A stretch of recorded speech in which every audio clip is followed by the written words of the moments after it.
Halo? Lah, itu kan. Ya, ya. Terus, Tadi pertanyaan gue tuh, dia no, si ah, Titi tidak bisa. Dia masih terapi. Si Ros lagi rumah sakit. oh iya iya iya. Jadi memang orang itu lebih banyak me- membela dirinya sendiri daripada orang lain, mengambil keuntungan dari apa kerjanya itu. Sebenarnya itu adalah pekerjaan yang sebagusnya berapa orang miskin, berapa anak yatim, itu yang menjadi amilnya itu diangkat dari orang miskin itu sendiri supaya lebih adil gitu. Bukan dia hanya memberikan pembinaan saja. Ini zakat fitrah dari kaum muslimin muslimat terkumpul sekian, yang diangkat jadi amil itu adalah orang-orang yang kelas miskin itu, supaya adil. Jangan dia ndak miskin, dia ikut di dalamnya, dia akan masuk api neraka, dibakar api neraka nanti sebab dia ndak berhak untuk itu. Jadi yang benar itu mengangkat orang-orang yang sederajat itu menjadi ketua panitia miskin karena dia memang miskin. Nah, kita yang ngawasi caranya mana untuk itu. Tapi kebanyakan banyak nan salah. Kenapa? Dia mencari keuntungan dari zakat tuh, zakat mal itu. Nah, kalau gini, Nas, kalau dia panitia, kemudian dapat juga di bagian miskin atau fakir, tentu dua dia dapat, dua poin dia dapat gitu ya. Iya, jadi itu kebanyakan kebiasaan orang-orang itu untuk itu. Kadang-kadang lah untuk keluarganya lah, itu dibagi-bagi sebenarnya padahal tidak berhak untuk menerimanya itu. Itu nama makan hak orang miskin, anak yatim. Jangan dipermainkan yang seperti itu. Itu namanya makan harta anak yatim, orang miskin. Ini tuh kan sudah punya pendapatan sendiri, bisa hidup. Dia harus mengeluarkan kepada orang itu dan dia melepas tangan, jangan sampai sekali-kali memakan sedikit pun dari hak orang miskin anak yatim itu. Yang berhak menerima zakat itu siapa? Kan ada ketentuannya. Ketentuannya orang tidak makanannya cukup 1 hari saja udah habis. Dia berlebih-lebih. Makanya dia mengeluarkan itu untuk ada kepentingan apa orang-orang yang memang tidak punya apa-apa. Tidak berdaya, tidak ada punya penghasilan. Tetapi untuk 1 hari 2 hari dia bisa. Itu aja daging korban, ya kan? Daging korban sebenarnya tidak boleh orang-orang yang apa itu membawa itu, panitia itu. Salah itu. Nah, jadi prakteknya itu nandak benar. Makanya orang itu buru-buru menjadi pengurus masjid, pengurus musola. Kenapa? Ada yang diincarnya supaya dia dapat bagian dari situ. Padahal dia bukan miskin. Hendaknya ngurus-ngurus saja. Sebab namanya kan kata Allah kan wala tastaru bi ayatillahi, ya kan? Janganlah kamu perjualbelikan ayat itu. Walaupun dengan nilai sedikit. Nilai sedikit itu ya akan membuatnya masuk neraka, itu masalahnya. Walaupun sedikit. Ya keraja-keraja aja, keraja amal aja. Mungkin barangkali kalau misalnya kebagian daging kurban untuk satu sekali masak, udah selesai. Makan, itu cukup. Tapi pembagiannya harus sama. Gitu loh. Nah, jadi panitia itu udah Oke. boleh banyak-banyak, udah makan. Jadi itu yang banyak terjadi di masyarakat kita kan. Iya. Ya. Oh iya, Nas, kita sampai jam berapa nih, Nas? Wah, sampai di Siko dulu. Kita tutup. Enggak, maksudnya betul, sampai jam 5 lah, enggak? Sampai jam 5 ya. Kini udah jam berapa kok? Ya, masih ada 10 menit lagi. Nah, 10 menit lagi. Ya kita lanjut ya. ya lanjut dulu. Tadi apa tadi tuh? Yang ayat apa, 109? Ya kan. Jadi walillahi ma fis samawati wa ma fil ard wa ilallahi turja'ul umur. Ya kan? Kepunyaan Allah lah segala apa yang ada di langit dan di bumi. Dan kepadanya dikembalikan semua urusan, segala urusan. Jadi manusia itu hanya sekedar fasilitator saja untuk menguasai apa yang di langit dan yang di bumi itu. Segala urusan dikembalikan kepada Allah. Artinya manusia itu dalam melaksanakan kegiatan ibadahnya harus sesuai dengan keinginan Allah, dikembalikan urusannya kepada Allah. Apa urusan pedoman yang diberikan oleh Allah itu? Kitabullah dan sunnah Rasul. Kalau ada menyimpang dari situ, berarti kita sudah keluar dari frame-nya Islam, itu masalahnya. Pak Allah menghilangkan kepunyaan Allah apa yang di langit dan di bumi, dan kepadanya dikembalikan semua urusan. Kalau bukan kita yang ngatur, tetapi yang ngatur kita hanya pelaksanakan saja, dan pelaksanaannya harus sesuai dengan keinginan Allah itu. Bagaimana Al-Quran bicara seperti itu? Asnaf yang 8, ya kan, membagikan zakat apa kepada fakir, miskin, anak yatim, segalanya. Kita tidak termasuk di dalam kelompok itu. Jangan sampai ngambil bagian dari hak orang miskin, hak anak yatim. Jadi nanti kita akan dibakar oleh api neraka nanti. Walaupun rajin di musola, tetapi maunya jadi, pinginnya jadi seperti itu, menguasai itu masalahnya. Nah, itulah. Begitu juga pemimpin-pemimpin kita itu berada di zona aman, ya kan? Zona aman itu, dia sudah jadi pejabat, jadi apa?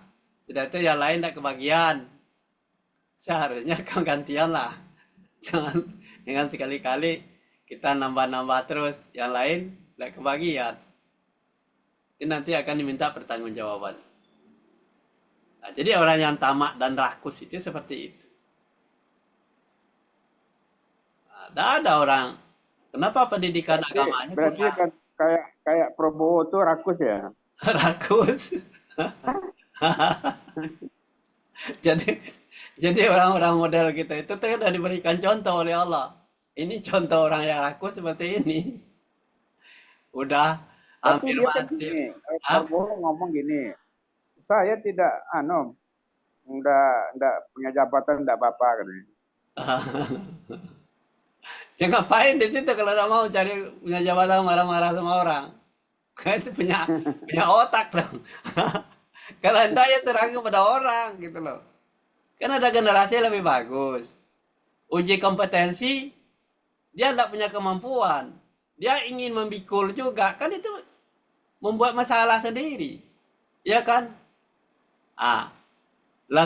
Labakulilia orang mengecekkan sejak dari anak-anak, remaja, orang tua, dari sidang-sidang kadang caranya. Tetapi kok dia tidak punya otak. Gitu. Manusia seperti Jadi apa? ini banyak caranya. Duitnya banyak. Iya. Orang-orang bodoh banyak mengikutinya. Sebab dia tersandra oleh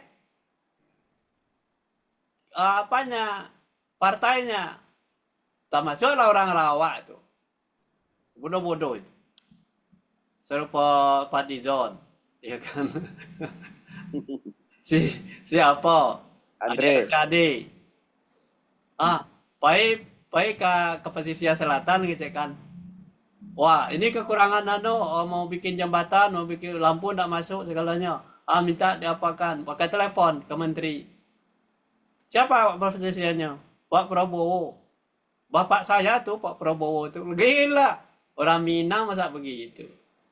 Lah di kupasnya di Sirake Gerung kemampuan ada Rosehadi. Orang Minang dan sangat memalukan itu. Orang Minang tak seperti itu watak. Kok bisa gitu? Keserakahan itu nampaknya di situ. Nah itu dia Nas, dia sudah berada di zona nyaman. Di zona Kalau dia tidak mengikuti irama dia. bosnya, tentu dia akan keluar dari zona nyaman. Nah, kalau dia misalnya katakanlah dia pindah ke tempat lain, tentu dia akan mulai dari nol lagi kan gitu. Iya, makanya kan nanti kalau dia terus-terusan seperti itu kan yang lain tidak kebagian. Nah, Hmm. itu orang-orang itu kalau tidak tobat sebelum mati itu masuk neraka langsung. Langsung masuk neraka itu. Walaupun dia salat mau beribadah apapun, langsung ke neraka. Kenapa? Dia sudah menyalahi tatanan kehidupan manusia. Manusia itu harus tidak boleh serakah. Masa otak punya tetapi tidak menggunakan otak dengan benar gitu. Jadi kamu apa utang gitu. Itu bahasa awak. Bahasa orang Padang tuh kok. Tapi Tak mau utang. Andre Rosadi itu nyumbang tuh untuk Semen Padang 150 juta.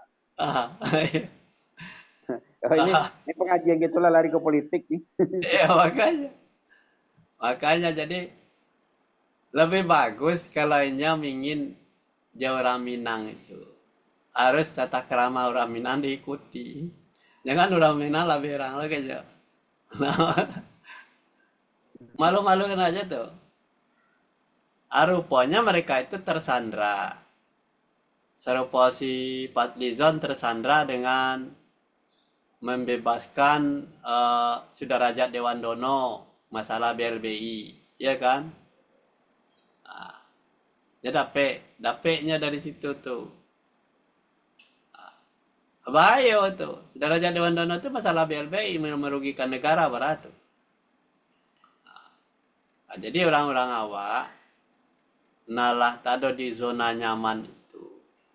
Nggak mau keluar dari situ. Takut kalau Anies mana nanti dimiskinkan yo.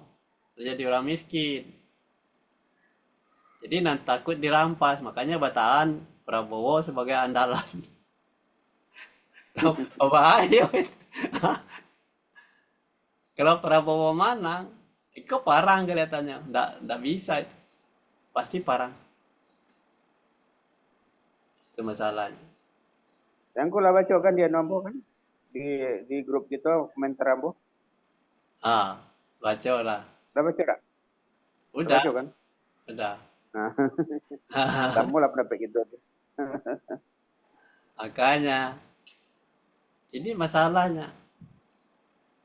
Jadi orang karena kekuasaan, akhirnya melupakan kebenaran, merupakan tidak tahu dirinya siapa. Kalau dia tidak tahu dirinya, dia lupa kepada Allah, lupa kepada diri, lupa kepada Allah. Kita hidup itu diatur oleh Allah sampai mati. Tidak Nas, usah lah. untuk apa sebelum kita tutup Nas, Ah, itu kan kepunyaan Allah lah segala yang ada di langit dan di bumi dan kepada Allah lah dikembalikan semua segala urusan. ya. Berarti urusan kepemimpinan kita nih boleh kita serahkan ke Allah. Begitu saja. Oh, jadi maksudnya kalau di muka bumi itu ikut aturan Allah urusannya. Kalau anda ikut aturan Allah, kalau dia salah ya salah, benar ya benar. Jadi orang tidak memahami itu kepunyaan Allah. Langit bumi itu Allah yang punya. Ngapain kamu menguasai? Harus menguasai langit dan bumi. Kan ada aturannya. Jadi segala urusan itu kepada Allah bukan berarti kita tidak punya otak. Kita menggunakan otak kita. Bagaimana maunya Allah untuk mengurus langit dan bumi ini? Diurus oleh orang-orang yang soleh, diwariskan kepada hamba-hamba yang soleh. Kalau dia tidak soleh mengurus langit dan bumi, akan terjadi kekacauan, kerusakan di muka bumi. Jadi bumi dan langit, kata Allah itu diwariskan kepada hamba-hamba yang soleh. Jadi kalau diurus oleh orang kafir, orang jahil, bumi itu akan terjadi kekacauan, akan terjadi kerusakan di muka bumi itu. Makanya peradaban seperti itu, kalau orang adabnya itu adalah Al-Qurani, pasti dia mau tahu caranya, cara-cara Nabi. Kan pemimpin itu Nabi. Kan disebutkan Muhammad Rasulullah uswatun hasanah. Muhammad itu adalah contoh yang terbaik. Bagaimana Nabi caranya? Nah, dari segi berkata-kata selalu tidak menyinggung orang lain. Itu namanya sunnah kauliyah. Kemudian dari segi berbuat, dia melakukan perbuatan itu untuk manusia, untuk binatang, untuk tumbuh-tumbuhan, hewan, segalanya. Ada cara-caranya semuanya. Itu namanya Nabi. Kalau mau menyembelih binatang itu dengan membaca bismillah. Iya kan? Ucapannya bismillahirrahmanirrahim. Kalau merawat manusia, dia tidak memandang manusia itu adalah manusia itu kafir, Nasara, Yahudi, Majusi, tidak dilihat. Tetapi dia menolong orang itu karena cara Nabi melakukan itu tidak dengan kata-kata, dengan pekerjaan saja. Nah, contohnya ya. Nas, sebentar. Tadi aku ngomong orang Islam itu tidak menyinggung orang lain kan? Ya. Nah, bagaimana dengan Anies waktu debat dia nyerempet ke Prabowo sehingga Prabowo emosional gitu? Kalau Anies dia menyampaikan itu kan berdasarkan fakta, realita. Dan dilakukannya Prabowo itu dia omongin. Bukan sifatnya pribadi, dia urusannya adalah bicaranya bukan menyindir pribadi, tetapi menyindir masalah dia memimpin negara. Negara itu akan selesai dengan cara seperti ini. Kalau Prabowo karena dia bodoh, makanya tersinggung dia sendiri. Harus menyerah dia. Memang tidak bisa kok. Jadi bukan pribadi sifatnya, adalah mengurus bagaimana cara menyelamatkan negara ini. Caranya seperti itu. Kan dengan ilmu pengetahuan. Makanya Al-Quran itu banyak menyampaikan kepada manusia itu. Manusia banyak tersinggung karena Al-Quran. Karena dia memang salah.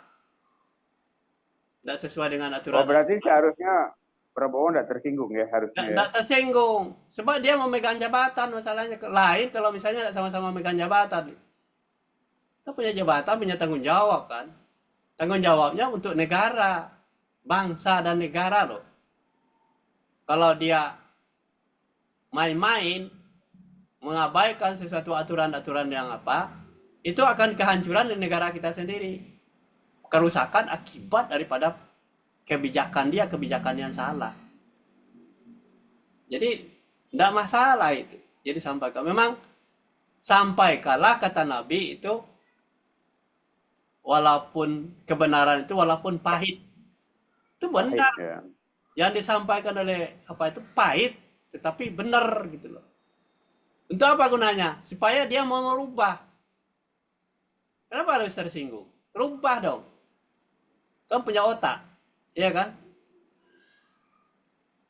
Dan dia diciptakan bukan untuk Prabowo sebagai Menteri Pertahanan. Tidak, Menteri Pertahanan kalau tidak benar tidak bisa aja. Itu banyak orang mengupas seperti itu. Itu bukan fitnah itu. Itu fakta. Kalau fitnah tidak ada buktinya. Tetapi kalau fakta ada buktinya. Kerajonya betul kok. Tidak bisa ditutup-tutupi. Terbuka kan. Membalik alat-alat apa pesawat bekas. Memang bekas. Pesawat bekas. Senjata bekas. Memang tersinggung. Kenapa dibeli? Ya kan? Hendaknya dari sabuk itu. Senjata bekas. Tidak bisa dipoles-poles menjadi kita itu menjadi orang yang ditutupi aja seperti itu. Tidak bisa, tidak ada rahasia seperti itu. Harus jelas. Jadi Al-Quran itu menyebutkan sejelas-jelasnya. Nah, itu benar itu. Nampaknya Ustadz Tito ini dukung Anies kayaknya. Iya, iya. Orangnya punya wawasan pengetahuan masalahnya. Ah, jadi kalau kita kupas Al-Quran itu, apa yang disampaikan Anies itu di Al-Quran ada sebenarnya. Sebab memang dia baca Al-Quran, dia punya wawasan pengetahuan. Nggak ada yang salah. Ya Kenapa oke lah bisa Nas, jadi kesimpulannya kan bahwa dalam memilih pemimpin ya kita pilihlah pemimpin yang amanah, yang Iya, melaksanakan ajaran Islam dengan baik, iya, yang santun, yang punya kemampuan intelektual. iya, eh, ya, ya oke Nas, mungkin karena waktu kita udah lewat ya. iya. Terima kasih banyak atas tausiahnya pada sore ini. Mudah-mudahan kawan-kawan kita besok-besok akan bisa ikut ya bersama kita. Iyalah, jadi memang kalau ndak diasah-asah untuk itu, Wak, ndak ngerti. Memang Al-Quran itu kaitannya dengan kehidupan manusia. Apa yang terjadi dikupas di Al-Quran itu ada, memang ada sadanya. Ya, Kalau Allah mengatakan bagi Allah apa yang ada di langit dan di bumi, punya langit dan bumi punya aku bukan punya lo. Ya kan? Ya kan? Saya yang punya, iya, urusannya baik, urusannya diserahkan kembalikan ke segala urusan kepada aku. Tidak boleh dirusak. Ada tata caranya dalam mengurus langit dan bumi. Orangnya tidak boleh bertengkar, tidak boleh bermusuhan, tidak boleh merusak, tidak boleh memfitnah. Sebab itu akan muncul kerusakan. Nah, itulah kira-kira sampai kira dulu ya. Nanti kita lanjutkan hari Senin kapan tuh? yang depan lagi tuh, yang depan lagi. Lagi ya. Nah, kita tutup dengan membaca Ummul Quran Al-Fatihah. Auzubillahi minasyaitonir. Al-Fatihah. Bismillahirrahmanirrahim. Alhamdulillahirrahmanirrahim. Ar-Rahmanirrahim. Malik Yawmiddin. Iyyaka na'budu wa iyyaka nasta'in. Ihdinas siratal mustaqim. Siratal ladzina an'amta 'alaihim ghairil maghdubi 'alaihim waladdallin. Amin. Kita akhiri dengan Assalamualaikum warahmatullahi wabarakatuh. Waalaikumsalam warahmatullahi Alhamdulillah. wabarakatuh. Jangan lupa posting di grup ya. Ah? Jangan lupa diposting di grup rekaman gitu nih. Oh iya iya iya. Oke. Ya. Oke Nas, banyak Yuk. masih banyak Nas. Yuk sama-sama. Assalamualaikum. Yuk. Waalaikumsalam.